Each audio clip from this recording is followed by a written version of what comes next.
Great. Thank you, Chair. We're going to structure this in a similar way to the panel discussion yesterday morning, where each of us will talk briefly to a set of issues that reflect the way in which the work that we do within Mistra Urban Futures connects to global and regional agendas, and in fact follows very nicely from some of the points that Edgar Peterson was just making in the keynote. And then we'll open it up for, hopefully, a discussion on some of the issues. And I think one of the aspects that it would be great to be able to pull out through that discussion is the different ways in which each of our interaction platforms and other partnerships is differently positioned in relation to national, regional, and global agendas to reflect where they are situated geographically, where they are positioned and how they are positioned in relation to some of the national debates and processes around the global agendas, and crucially, how the practical work being done in each of these platforms relates. So we'll go in the order, starting with Laura Petrella, who will tell us about the work of UN Habitat in relation to urbanization and some of the challenges. And a number of us have been working with UN Habitat in different capacities over a number of years, both locally here in Kisumu and more broadly and globally. Then we'll ask Klas Groth, who was in fact on the board of Mistra Urban Futures until he moved to Nairobi to join UN Habitat about 3 years ago. And he was in charge of the Kenya country program until, unfortunately, its external funding from CEDA was terminated in the middle of this year, and he now lives and works in Nairobi still as an independent consultant. And then Sandra Valencia, who is the lead researcher for our project on how the cities where we work are engaging with and addressing the engagement with the new urban agenda and the sustainable development goals. And then we'll open up for discussion, and we hope in particular that the individual city researchers, Sandra is in fact doing the work in Göteborg, in Gothenburg, but most of the other city-based researchers for the project are in the room as well, and we will draw on them during the discussion to inflect again some of the local work. And in particular, we will welcome in that discussion our new partners based in Dehradun and Shimla in India and in Buenos Aires in Argentina, because it is through the project that they are beginning to engage with our agenda.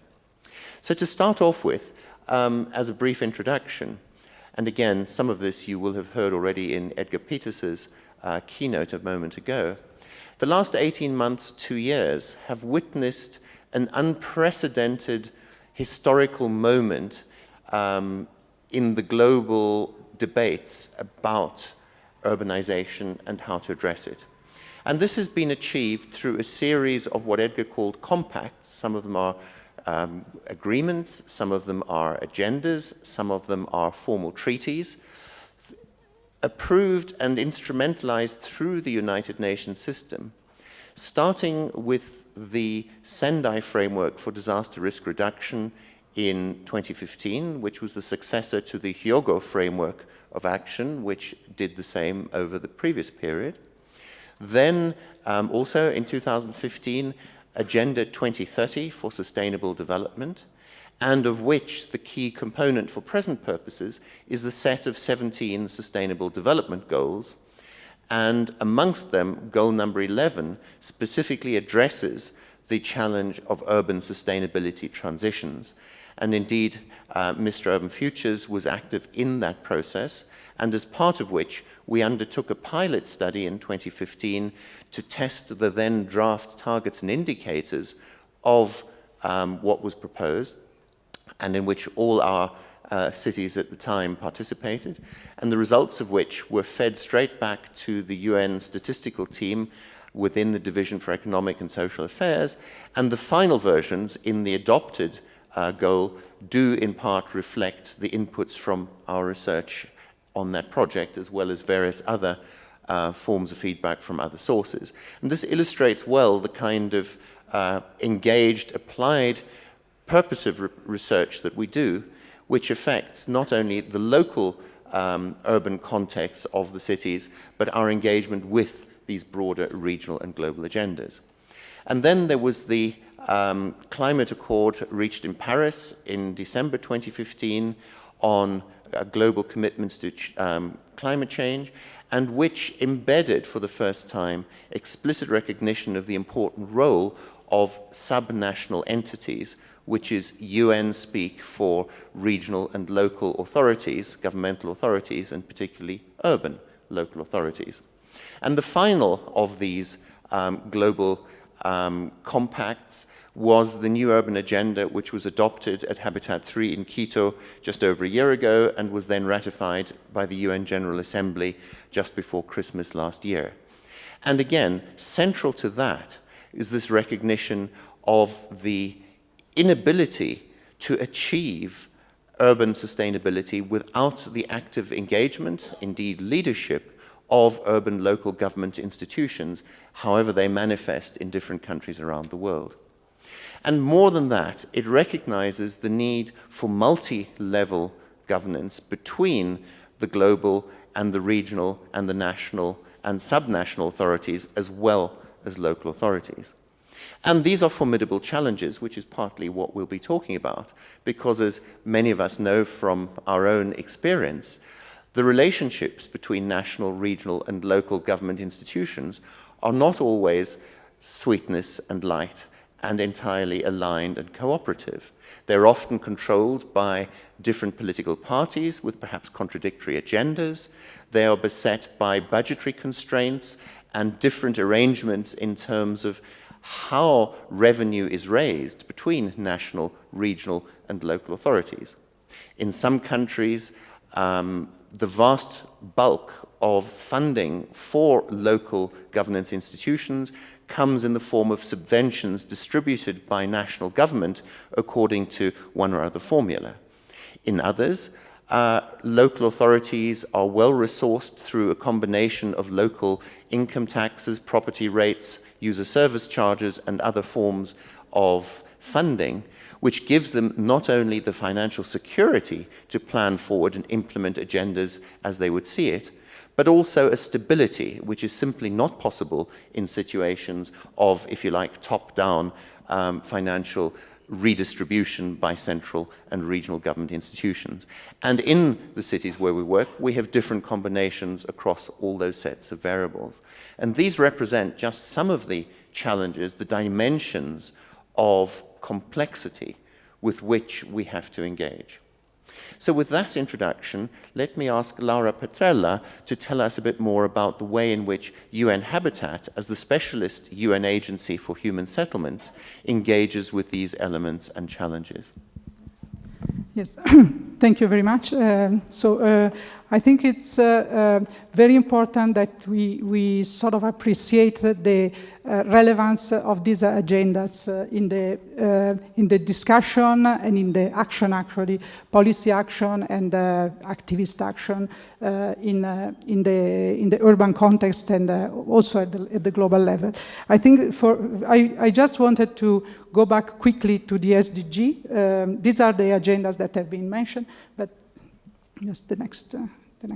Yes, the SDG, I think it is very important that we stress that they are universal agenda, which is very different from what the Millennium Development Goal were. And I think this is very relevant for the Mistra as well, as it is for any agency that is aiming at their fulfillment. They are, they look 17, but they are actually intended as an integrated framework. And although this is not very explicit, it has a huge impact on how, for instance, international organizations work on them, because we have not really allocated tasks specifically on each of them to a specific agency. We are really challenging ourselves as UN to work in a different way in implementing this agenda. And the third point is that for the first time there is an urban goal, and it is very different from having a slum upgrading or a slum goal, because it is now bringing to the city as a whole the responsibility of taking care and creating the opportunities for all its residents. So slums are still very important in the Sustainable Development Agenda, development goal, but they are not the only focus, the only entry point, and the city as a whole is called upon to improve and to achieve specific targets. Maybe the next one. So there are also, it is important to see what is inside, at least the urban goal, because there are a lot of innovations in that goal. There is, for instance, as I mentioned, there is still the slums, there is the issue of transport, for instance, but there is also a lot of emphasis on new areas. There is a point on heritage and culture, heritage, environmental, and also cultural heritage. There is a very interesting point on public space. All of a sudden, the city that is empty becomes a subject of attention, and this means a lot in terms of public policy, and it's filling a huge gap that was previously present. I mean, if you only think of UN Habitat, how it has been working, we have focused so much over the past years on housing in particular, and on land tenure for the individual residents and so on. Very little has been said on the public assets of the city to some extent, and public space is the biggest asset for a municipality, for instance, and there is a lot of sort of changes and a lot of leverage that can be done using public space as a tool for urban development. So this brings us actually directly into the new urban agenda. Maybe going to this.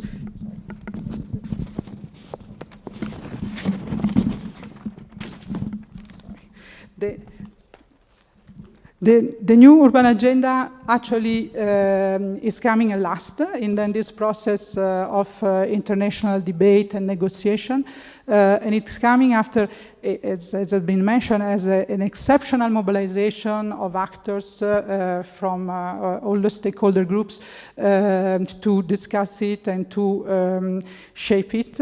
And I think it is achieving something that is quite important.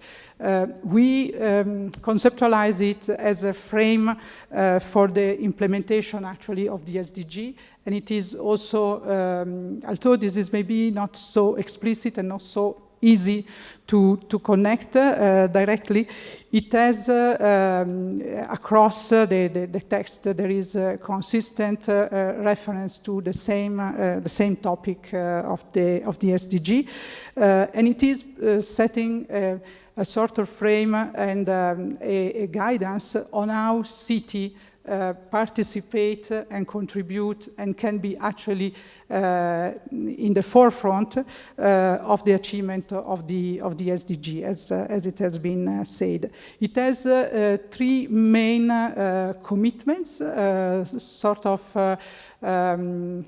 also reflecting the values that it's promoting.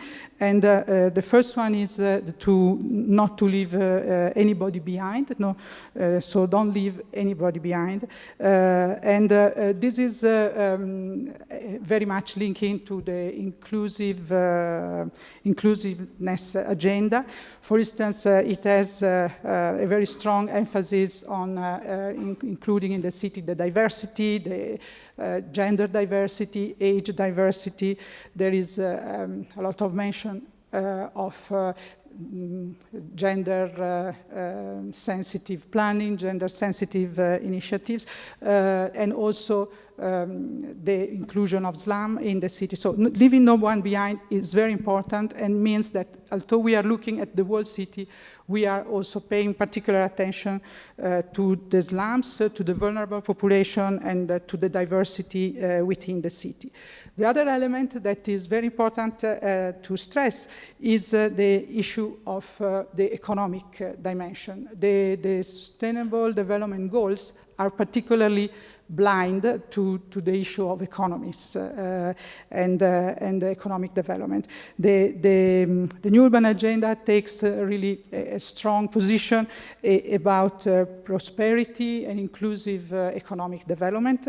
And I think that also links quite nicely with the previous presentation and the fact that we should not be uncognizant that the fundamental engines of development rest very much with how the economics and the economy in the city is going.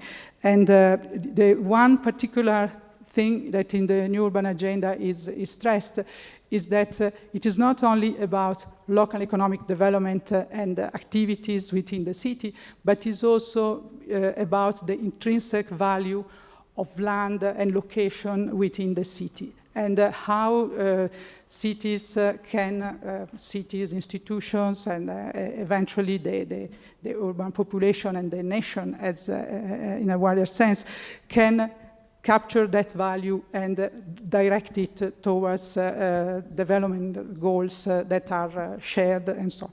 So the relationship between private and public wealth, I think it's one major issue within the New Urban Agenda. And finally, there is the issue of environmental sustainability and the link of the city itself and its building and its dynamics with the depletion of resources, the climate change, and so on. And this is also a very important set of linkages that are analyzed. And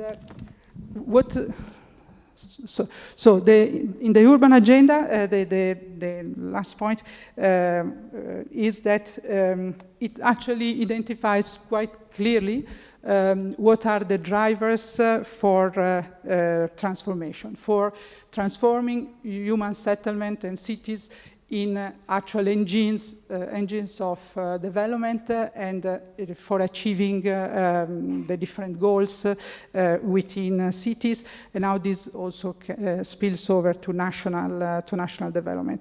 And these three main drivers are actually the urban governance structures, the planning and management of the urban space, and then finally what is called the finance, the so-called means of implementation, which are declined in finance, capacity, and partnership. And I think this is also a very pragmatic set of tools that are provided for action actually at the local level, but also at the national level. Maybe the next, the next one. Yes. So sorry, it's a little bit. So what as UN Habitat, and it has already been mentioned also before, we have somehow distilled five elements from the New Urban Agenda, which are quite encompassing of its overall content, which are actually the national urban policy, which have been mentioned, the urban legislation and rules and regulation, urban planning and design, and urban economy and municipal finance as the key, let's say, the key tools for that need to be deployed in order to achieve actual change and actual implementable actions. And everything needs to be translated in local specific actions. And we have, let's say, developed a sort of catalog of what we are working on as main local actions. And I just want to give the last slide. It is, well, this is not the last, but yes, the idea is that we cannot, we need to take a much more integrative approach when we intervene on cities where we are very sort of conscious that our plans and design without proper rules and regulation that back them up and proper financing mechanism remain quite difficult or if not impossible to implement. And when we work with legislation, design and finance in a city, in different type of projects and a different type of scale, it can be, I mean, it is fundamentally a lens through which we identify specific tools and specific action that together can move the vision, let's say, the vision of the new urban agenda, the vision of the SDG forwards to implementation. Very often, I mean, this is been our analysis, there is a missing link in the work that is done by institution, by different actors, which is the link between the vision or the ambition and the implementation. And if we could, and that is what we are trying to do, and maybe Klas will show a little bit more in detail what has been done in some of the Kenyan context in particular. If we can bring these three elements together, then we have a much more realistic opportunity to implement. And we have, with this list, sorry, no, the back, that's the last, yes. We have actually also drilled down a little bit more what it means, because talking about rules and talking about design and talking about finance, it's still, again, quite generic. But we have been actually working, trying to find the real missing link. And for instance, as far as rules and regulation it's concerned, we have assessed that one of the major things that is, major dimension that is missing is how to link the land development processes with the financial income of the cities, for instance. And this is something that in many countries is an issue, and particularly in African countries is a very difficult missing link. The same thing we can say with the economies. For instance, how do we factor in the value increase in public intervention on private land? These are mechanisms that are used in certain cities, particularly Latin America. They are very good in doing that. That can actually lead to very virtuous cycles of public investment, private wealth, and recoup of the cost of the values for the public sector, and then can support processes of inclusion, processes of actual development at a broader scale. And we think that the new urban agenda is giving actually the tools to the public sector to play this game much more in a much more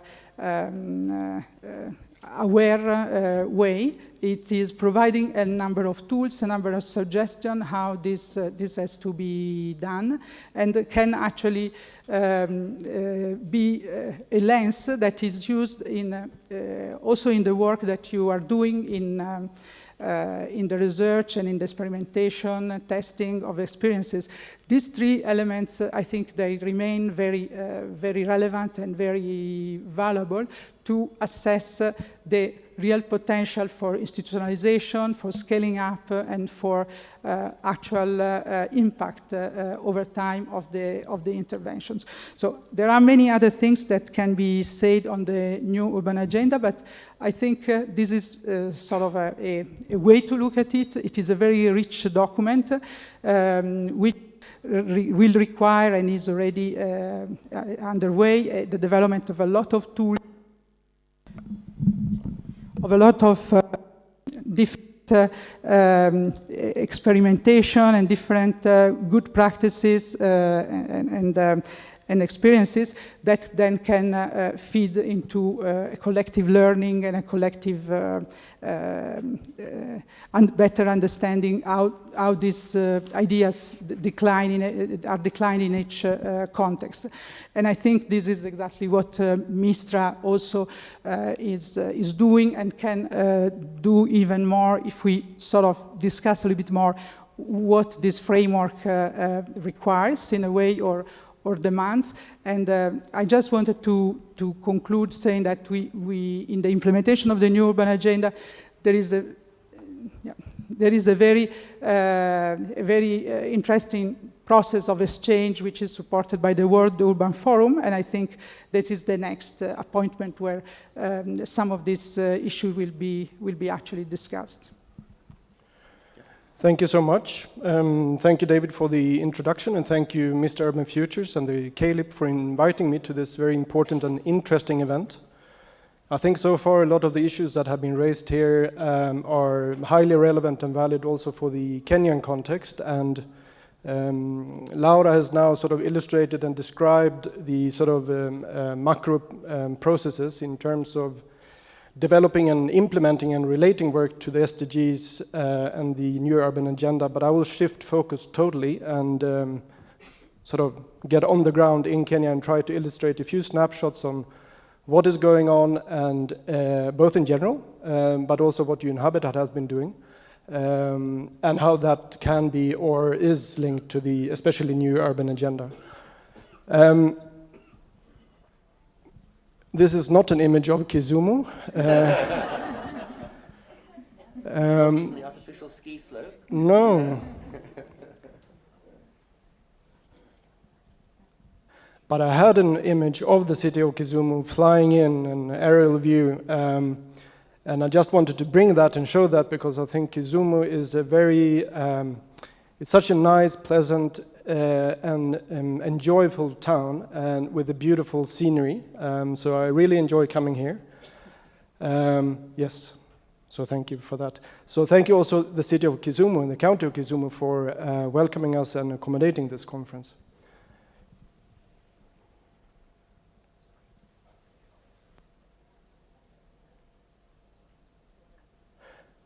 And the next slide will show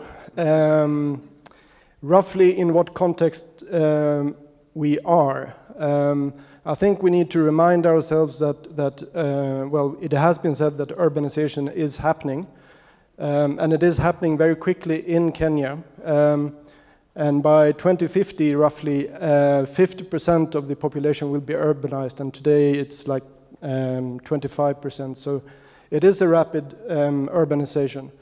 And coupled with that, we also have a growing population. If we talk about big numbers, we have some 40 million today, but in 2050 it will be around 80 million. So things are happening, and this put demands on how we in Kenya manage and govern and plan our cities. And I think what was described and illustrated. Are we okay? And I think what was described yesterday is the aspect and the importance of the railway establishment in Kenya, and that has, and this is the line, and that has also influenced the settlement patterns in Kenya. And so most of the cities and towns are located here, meaning that there is an unequal balance, you could say, in terms of where populations exist in Kenya. Of course, this also relates to where you find productive and agricultural land, etc. But I think one other important aspect, if we think about the SDGs and the New Urban Agenda, is also that the majority of the GDP in Kenya is actually generated in the, I would say, the three biggest cities, Mombasa, Nairobi, and Kisumu, going from east to west. And since the new constitution and the new sort of regulatory framework that came with that, there is also, which has been said, a devolved system of governance and management of cities and towns in Kenya, and I think that is quite important. I hope you can see this. Just to give a few sort of examples of what is happening on the national level in Kenya, Edgar referred to, and also Laura referred to the introduction of national urban policies, and that is happening in Kenya. There is a national urban development policy, but there is also a national spatial plan. And I think these are sort of prepared to address the what I described previously with regard to urban settlement patterns and the distribution of services and infrastructure, etc. So these are tools to balance not only infrastructure, but also economic growth and the socioeconomic living conditions. In the new system, there is also the mandate and responsibility for counties, and Kisumu is a county, to prepare integrated strategic urban development plans. And this is a tool and an instrument that regulates the use of land in the long and in the short and long-term perspective. And this is also accompanied by the county integrated development plan, which looks at the, let's say, simply in a simple version, the sort of economic development of a city, the provision of services, schools, healthcare, etc. What we discussed also a little bit yesterday is that the new dispensation requires the introduction of urban boards in counties to manage and govern cities and towns on a daily basis. And these boards are located under the county government. But I think this is an instrumental body to actually speed up delivery of services and development of cities and towns.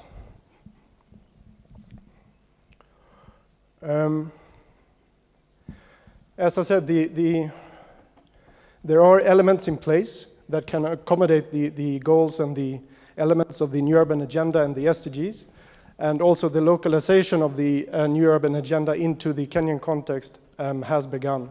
I've seen the draft, and it sort of picks up a lot of the elements of the global New Urban Agenda, and I think this is underway. But I think we can also sort of recognize that there are certain gaps in the coordination between institutions on national level, but also between national and county and local level. And I think this also has an impact on knowledge, the skills, and the possibilities to actually deliver urban development in a sustainable way. And together with I think the sort of public sector, we also have a fairly strong civil society in Kenya, and also the academic sector. And if the public sector, academia, and civil society can get together, I think there will be a strong force that actually can push development on different levels. Thanks. In terms of what UN Habitat has been doing, we have been supporting the national government within existing sort of national programs. We have the Kenyan Municipal Program, which together with the World Bank and the CEDAM, has been pushing the preparation and development of strategic urban plans for 12 cities around in the country. And UN Habitat's role has actually been to support these processes, build capacity, and ensure that there is a participatory environment. We have also been working with the national ministries, but also the Council of Governors, in terms of strengthening and enhancing the devolution process. And also, there are a number within the academic sector, there are a number of universities and schools that are working with urban development. So we have also been trying to engage in a discussion with the planning schools on how to strengthen the academic curricula to prepare the sort of next generation of urban planners, urban designers, to actually be able to work in public and private sector, but also to accommodate the new urban agenda, for example.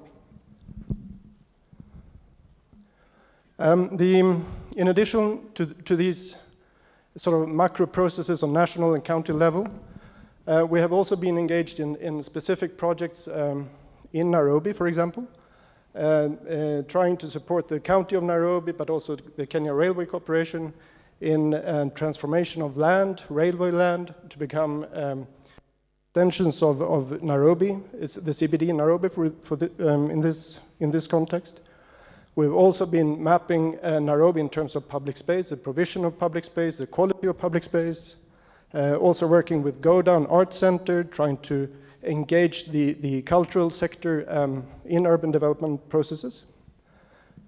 And also, which was mentioned yesterday, the aspect of migration and refugees is also very present here in Kenya and in Turkana County, for example.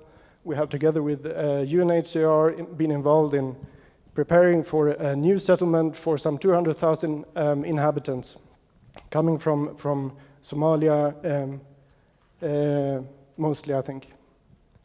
So this illustrates the interventions that we, from UN Habitat, have been involved in on different levels, different urban scales, trying to support governance and management issues and processes, but also pure technical knowledge and advice. And coming to Kisumu, this is also one example of a city where we have been directly involved with the county and city authorities, trying to set up an urban development process based on the current integrated urban strategic development plan, with the objective to translate this into concrete plans which then can be implemented. So it's a very hands-on collaboration we have with Kisumu. And it's not only about looking at the fantastic existing and, if you will, formal city, and how that can be maintained, preserved, and perhaps extended down towards the lakefront, which we visited yesterday. But it's also about accommodating, acknowledging, and incorporating the informal sectors of the city. Not only the built environment per se, but also the economics and the social dynamics. So I think from Kisumu's perspectives, there are now a lot of choices to be made in terms of developing and providing infrastructure, in terms of providing housing, creating job opportunities, promoting a social just environment, and of course, a growing and developing economy.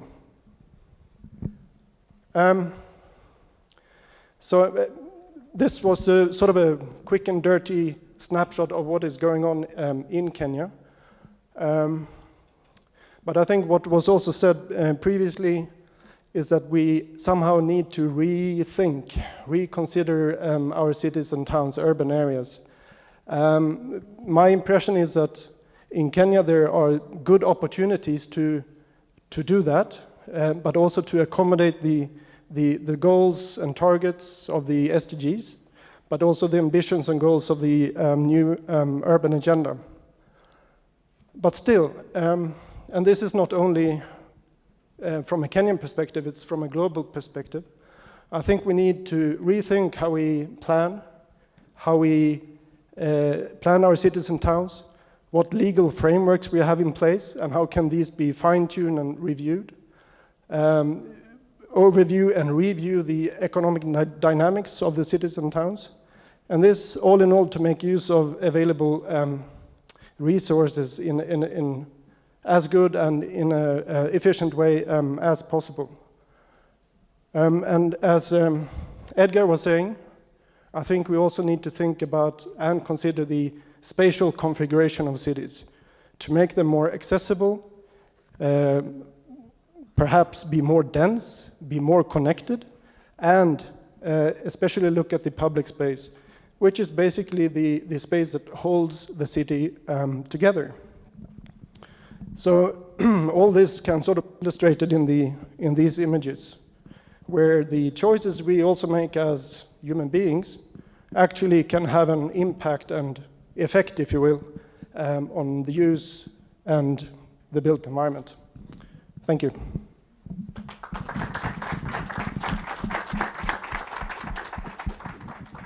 Thanks very much, Klas. And I think you illustrate extremely well the way in which all these different scales of action and governance need to interact and be aligned in terms of the agendas in order for the changes that we all recognize as essential to be progressed in practice on the ground.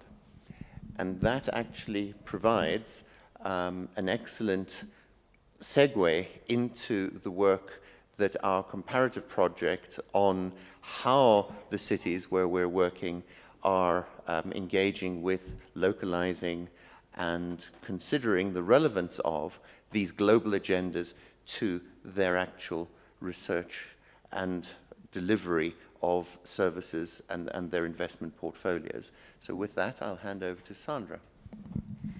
Thank you, David. And yes, so I'm leading the comparative project together with David. I'm leading this comparative project exactly on basically assessing and supporting cities into the implementation at the local level of the SDGs, I will use SDGs, Sustainable Development Goals, and the New Urban Agenda.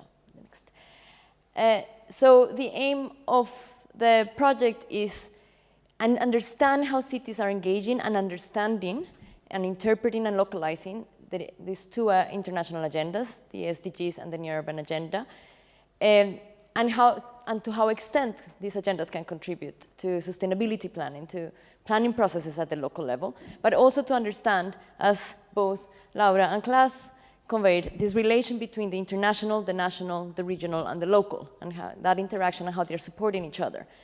And also to support cities in that process, as we are understanding how they're doing it. I think that's also part we're supporting the cities, but also we, as a comparative project, we hope to facilitate cross-city learning. And another part, similar to what was done in the pilot study, we hope that the process of this project can help and can provide recommendations to the UN revisions on both agendas.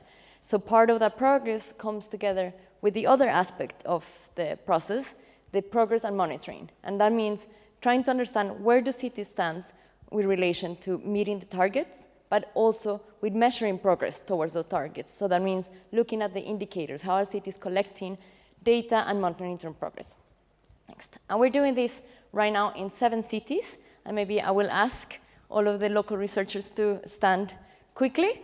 And we have Gothenburg, and I'm also doing the research for Gothenburg. Then we have Malmö, he's the only person that is not here, but he's Joachim. And we have Sheffield, Nick, which I don't see right now, but Nick Taylor Buck in Sheffield. And then we have in India a new collaboration with Nagrik, and it's Tarun, and who's doing the research. We have Cape Town, we have Sylvia, and now we have a new collaboration also in Buenos Aires with the new school and the Observatory for Latin America with Ileana, and we have here our local person, Michael Oloko. I hope I didn't miss anybody, yes.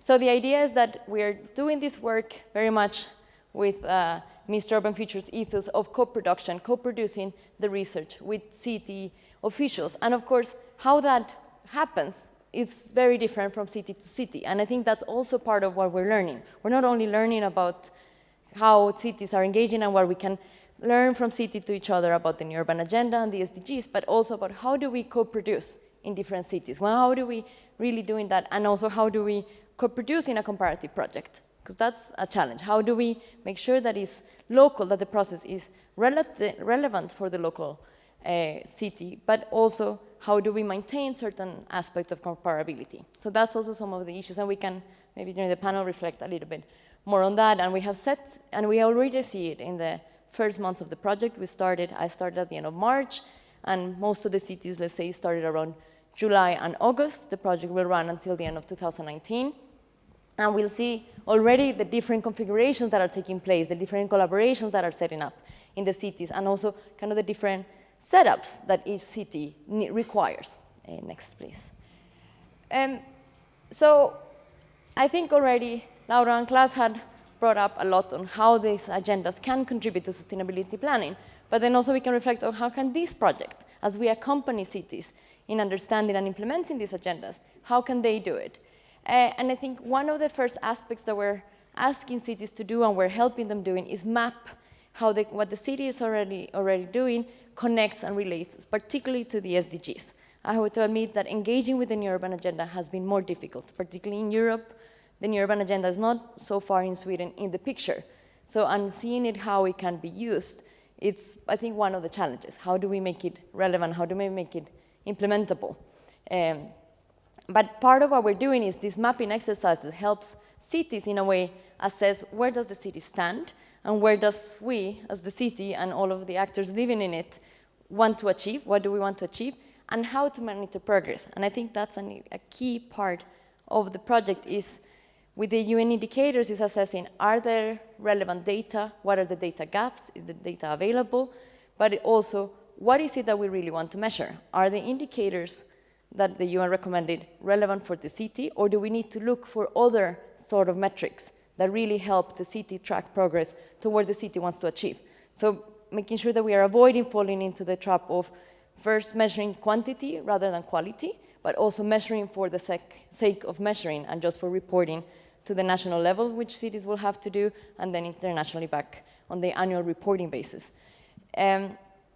I think this project will help also setting up multi-stakeholder discussion and involvement. I mean, not only the agendas, but I think we can facilitate that with the project. And one key aspect that I think both of you already raised is the key that both agendas call for integrated assessments, for integrated planning. And I think it's easy in practice to fall back into, especially with the SDGs, to look at the SDGs separately and fall into the trap of working in silos. So I think something that we have to continually be reflexive about and in a way promote and push is to look at the synergies, the trade-offs, but also the conflict between the SDGs. We can think about issues related with housing, and we look at SDG 11, issues related to housing. We know that in many cities, when we talk about promoting new housing and renewable or increasing access to housing, that often comes with expansion of the urban footprint. So then we need to assess what are the environmental impacts of that process, and how do we make sure that as we provide housing to vulnerable populations, we're also not increasing the environmental impact, the environmental footprint of the city, and also maybe changing and moving farther away where the food is produced. So kind of looking at these potential trade-offs and conflicts between the different SDGs is crucial, then looking at the integrated aspect. So then I think that comes partly with looking at being critical about the agendas. Of course, the international agendas agreed at the national level, but now cities having to apply. And of course, in the preparation of these agendas, there were a lot of participation from cities, from many civil society, but not every city was involved. So now the cities that we're working with, saying, okay, how does this really connect to us? And I think we have to take it in a way with pragmatism and take from them what is useful for each city, and not just taking us, as a checklist that everybody has to apply. Next. So that comes also with some of the challenges, I think, both for the cities that are working and trying to make sense of these agendas, but also for us as researchers accompanying the cities. One aspect that I think is particularly, how do cities engage with it? How do we make it to be relevant? So it's just not about greenwashing and saying, yes, the city has committed to working with the SDGs and committed to the New Urban Agenda, but really, what does this really mean in practice? And what is it that is going to transform? We also, as David mentioned, they're quite recent agendas, signed basically in the New Urban Agenda in December 2016, implementation of the SDGs, also starting 2016. So for many cities, especially the smaller cities, some of these agendas are not quite yet in the map, and they may just be starting. We know, for example, the case of Sheffield is still not quite there as seen very relevant. So for us as researchers, it's quite a challenge. If the city doesn't see it as something relevant, how do we engage and how do we continue with the process? And to what extent do we want to push cities to engage with something that they may not consider relevant? Of course, there's also the issue that there are other agendas underway. There was the mention in this keynote speaker about smart cities, and for instance, in Shimla, India has been promoted, many cities have been committed to the smart city agenda. So in the case of Shimla in India, they said, okay, we will work with you as long as you work with us, as you make sure that it is coherent with the smart city agenda and the smart city work that we're already doing. So that puts us a little bit in how do we make sure that we can make everything coherent, but also questioning maybe what other cities, what agendas the cities are engaging with.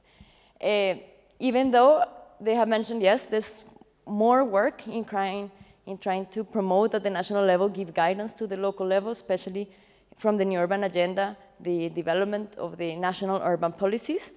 But overall, the reflection that has come from the city officials that we've been working with is that there's been very little guidance at the national level on how to make this relevant at the local level. In Sweden has been the case, there has been guidance for national, even maybe for even regional level, but at the city level, there's been very little guidance on how to interpret, for instance, the indicators.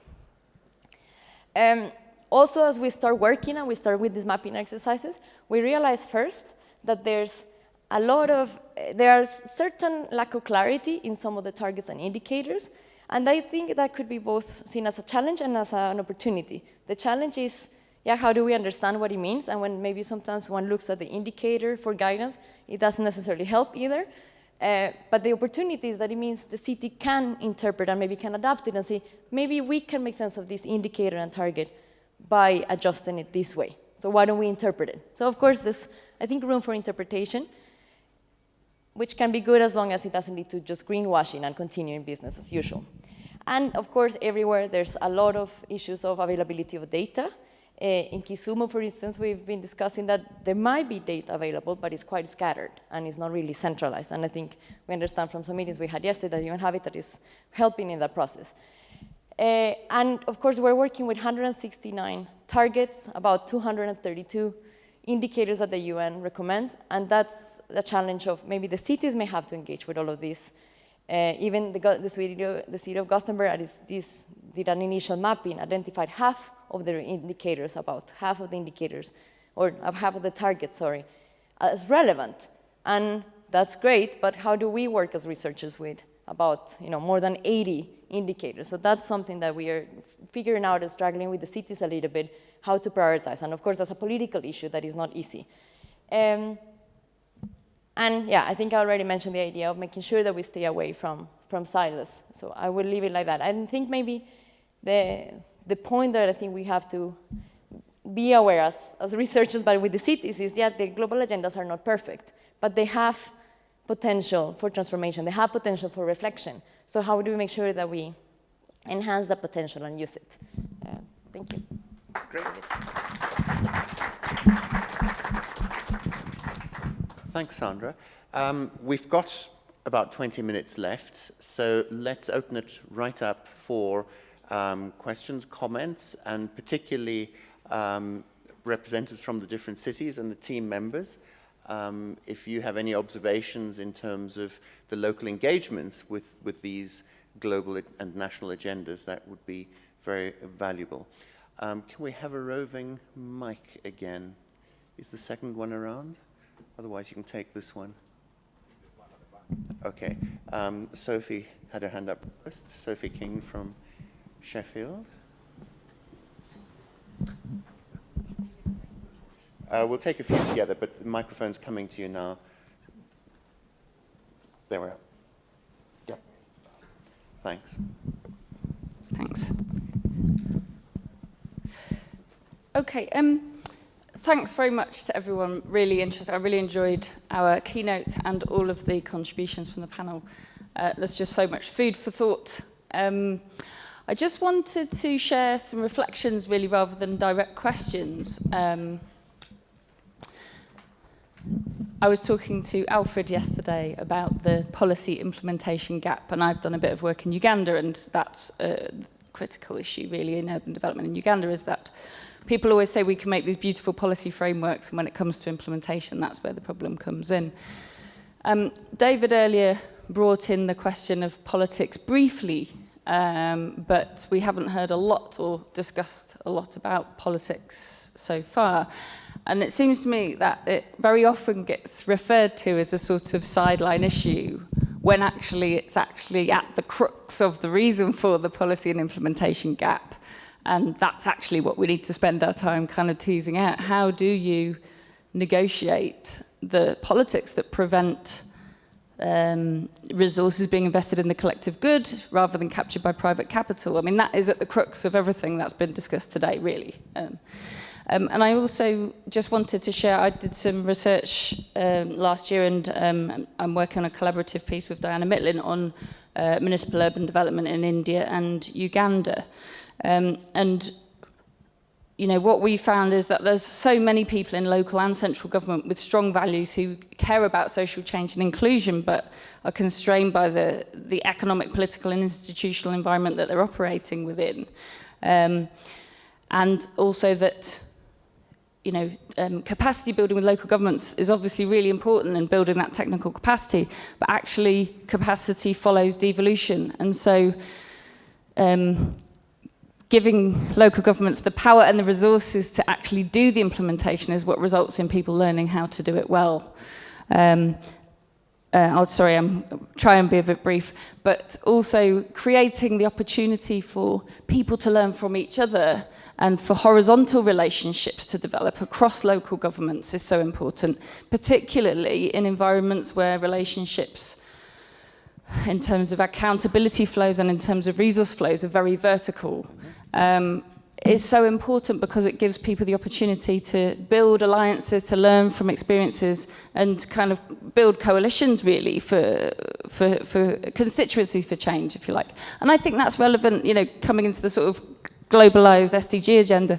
It's important in the north as well, and in contexts like the UK, where local governments have been forced to compete with one another instead of to join forces to resist punitive policy around austerity, for example. So, you know, this is what matters. The politics is behind it all, and we have to work out how to deal with that. And equally, collective action among people themselves. You know, I think we have to get into the short-term mindsets of politicians across the world. You know, unless this stuff is a vote winner, it's not going to get pushed forward. And so, how do we support that? How do we create platforms for collective groups of citizens and activists to communicate across national boundaries in ways that professionals get to do all the time? So I just wanted to bring that to the fore, I suppose. We can't ignore the elephant in the room, in other words. Well done. Thank you. Very important. Anybody else? Tarun. This is Tarun Sharma from our new partner, Nagrika, in front of you. If Tarun could go first, thanks. Yeah. Who is working on Shimla in the foothills of the Himalayas within the Urban SDG project, and we're also going to be working together on training and capacity building there in terms of co-production. Tarun, please.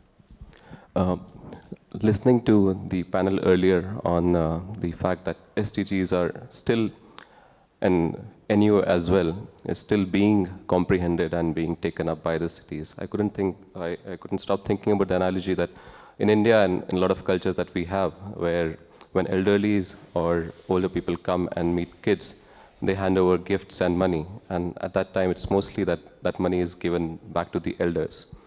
Because children are not supposed to be mature enough to be able to use that money. In India, a lot of thinking in terms of implementing agendas or providing institutional funding to cities has been very similar to that kind of thinking at the central level.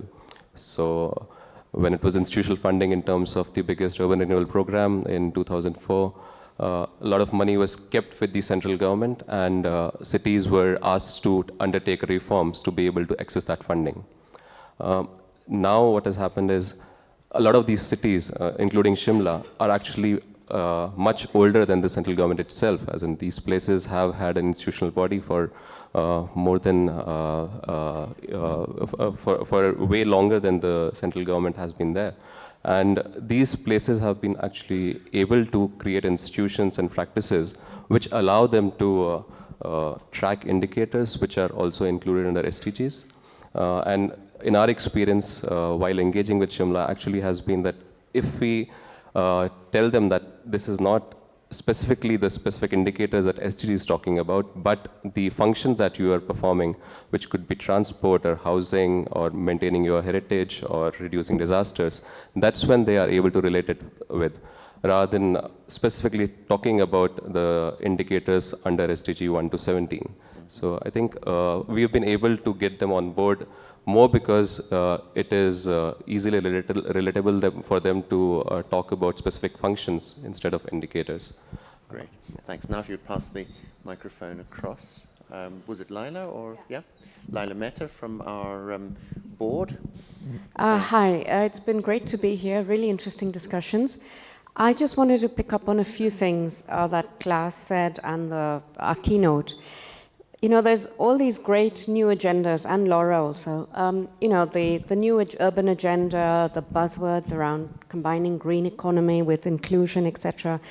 But I think what's really crucial is these are not seamless processes, and we haven't heard much about power relations and how we're going to tackle them. Because, you know, all these issues you spoke about, the railway, the new corridors, etc., even in Kenya, are going to lead to maybe displacements. There's going to be winners and losers. So how exactly does one deal with that? I think that's a crucial question. That links me to what Caroline mentioned yesterday. We didn't have an opportunity to really discuss her excellent keynote because she urged us to rethink justice, democratic participation, and even the metrics. So we're talking about a kind of new knowledge politics that is required, new framings, but just immediately after that, we had officials who were still kind of criminalizing people, talking about the need to make them move, etc. So I think the challenge for this consortium would be how do we co-produce these kind of new framings, new metrics, new kind of knowledge politics where I think power relations are really upfront and, you know, the interests of the marginalized are also upfront. Thanks. Great, very important points. Who'd like to start responding? I can try. Well, you don't have to answer all of them. No. I think the first set of issues about the politics and the real real dynamics. I think I mean it's very interesting to talk of these things at various levels because it is a completely different set of actors in a way. But I think the one thing that we need to think when we look at these global agendas is that they come from a sort of ideology that you can have a win-win situation. Win, win, win, win, win. And that is maybe the optimism, let's say, of this type of agendas. Also, the negotiation that goes into them. They are not really the tools to blow up the contradictions. So that said, so I think we need to be aware of that.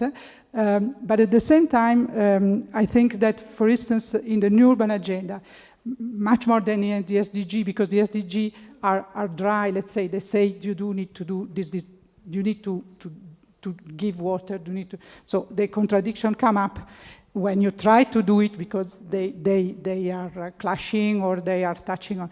But I think in the new urban agenda, at least, there is an idea that you have some tools that you can use to move this forward in a negotiated way with different interests on the table. And I think the emphasis that is put on urban planning, for instance, is very much that. I mean, it is a possibility. It doesn't really go into the details of telling you which contradiction you will find and how you solve them. But it is actually talking, I think, of looking at, which is the social pact, I mean, which is the flow of resources within the cities and how they are redistributed and so on. So the issue is really to bring this much forward. Of course, the fact that these things are in the agendas are sort of an indication of some political will to tackle them, and we can leverage that. And there is a level of accountability a little bit globally on this agenda, so countries have to report and so on. So I think we can use as actors in the cities some of these aspects, and somewhere they need to be really, the contradiction have to be negotiated, maybe in a very strong way. So this is just to say the optimism needs to get into some much more hard work at the local level on what it means. And I think this also has to do with the last question. In a way, we have the tools actually to manage and understand and look at who's winning, who is losing, and trying to do the right thing. No? But the local process is the one that will very much determine what is the outcome. So when we talk about the railway and we are telling them you need to do affordable housing inside this very prime land in the city center, well, that has a cost. That cost needs to be assumed, I mean, by the ones that will gain most from this. And all these discussions is already very good to be able to have them on the table, because they wouldn't think about that at all. No, I mean they had a completely different idea on being free to sort of cash on this land in a sort of complete free way. So bringing in the city council, bringing in the other actors, and some of these principles change the games actually, no? And there is some more accountability that comes up. So I think this is mine. Great. Yeah. Thanks. Maybe no real sort of answers, but still just some thoughts. As was indicated previously, I don't think there is one solution fits all type of setting. As Laura was saying, the sort of global goals and indicators, etc., can be used as tools, as guidance to actually find solutions or approaches that are implementable on the ground. So from my perspective, I think the role of local councils, or in Kenya, the county administrations and eventually the county boards, will play a crucial role actually in translating both international but also national policies into implementable action on the ground. And the reason for mentioning the county integrated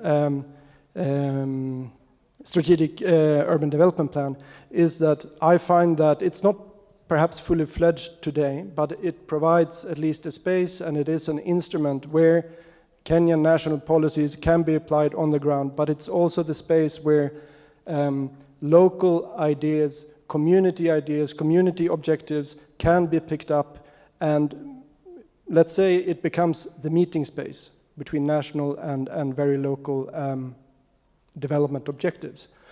The plans is also the physical plans, the urban development plans, is also I think, a mean to integrate development with local budgeting. So coupling the budgeting process of a town or a county in the Kenyan context with the investment needs, I think it's crucial, because here you have the tools to act and react somehow. Yeah, thanks.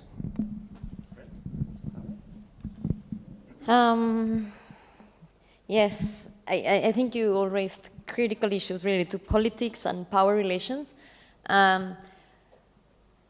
Definitely, I think something that has been key and coming up in the different cities is that politics are at the center of whether these agendas are implemented and whether they're implemented in a sense that they actually lead to any sort of transformation and inclusion, or whether they just use maybe as branding for the city, and that is also a possibility, and maybe even as a way to exclude. So I think that's something that I think it's key, and now we're at kind of inception phase of these agendas, not necessarily of our project, but the agendas. I think there is that opportunity.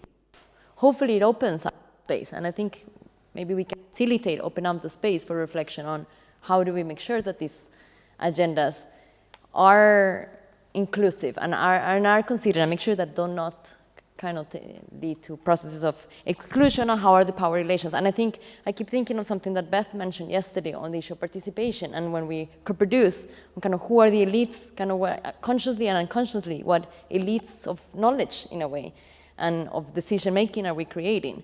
And I think that comes into play when we're mapping, when you're doing these mapping exercises. Who is participating in that? Who has a voice? And when we're looking at maybe, as Laila was mentioning, issues of metrics, of the knowledge that is created, where does the information come from? And how do we make sure that that is not only information coming from the statistics and information that may hide a lot of issues, but how do we highlight and raise some of kind of maybe local knowledge, but also and the information that needs to raise to highlight some of the issues. So I see it as crucial how to go about it. I'm less clear, but definitely I think it's things that I think as researchers in the project, we have to be very aware and reflect constantly, but also maybe help facilitate in some way we could, in a small amount, facilitate the process in the city. I can say maybe some very short example of politics, of the importance that now, in a positive way, politics is going to play in Gothenburg. When I started the project, the City Hall created a small informal group about dealing with Agenda 2030. And they're kind of the equivalent, I would say, almost, the Swedish may contradict me, of a little bit of the planning department. But as much as they kind of keep track of the budget, they don't necessarily have a mandate to tell other departments what to do. So they saw the opportunity when we started working together, they saw the project as an opportunity to use it as an excuse to go talk to other departments and see how to work together. Now,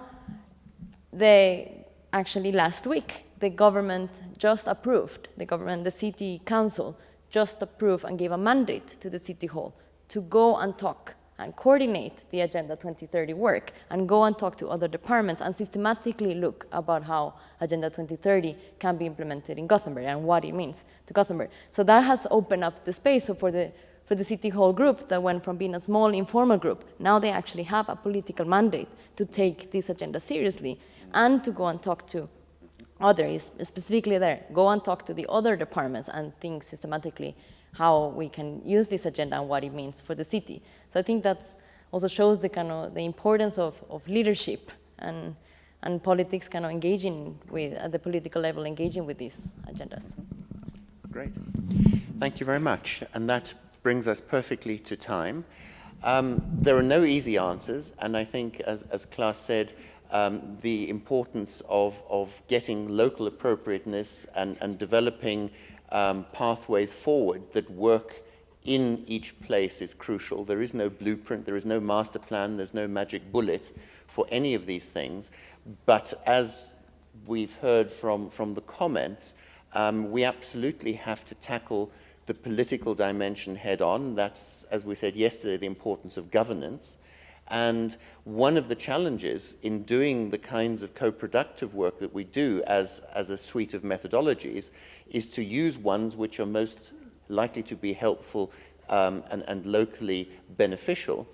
But we also have to recognize that no amount of talking will necessarily bring consensus among everybody and all the stakeholders around the table. And therefore, one of the crucial next steps, in a sense, is once talking has been exhausted, to find a way of breaking the logjam, of moving forward so that things don't remain stalemated. And in this context, we often sort of get irritated by this idea of part of the global agenda is international competitiveness. mayors, local authority leaders, national governments, they love to be seen to be leaders. And much as we think that's problematic, that's actually quite a good leverage point. Because if there is a local authority that is not doing very much, but then somebody says, but next door in Kisumu, or but next door in Gothenburg, or in Cape Town, or wherever, this is moving forward, then they sit up and take notice. So even though we don't believe in as it were, in our approach and work, kind of demonstration effect of the successes that we hope our way of working and the sorts of project that Sandra has outlined can have, is that neighboring municipalities sit and take notice.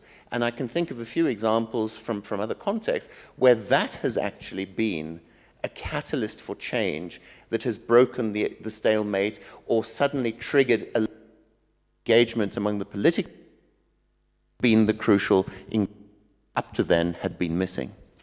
So maybe there is a hopeful note in all this, and I would now invite you during the break to get refreshments and again to look at the posters and frequent the exhibition. And if we could be back here in 20 minutes, that would be great for the next session. Thank you all very much indeed.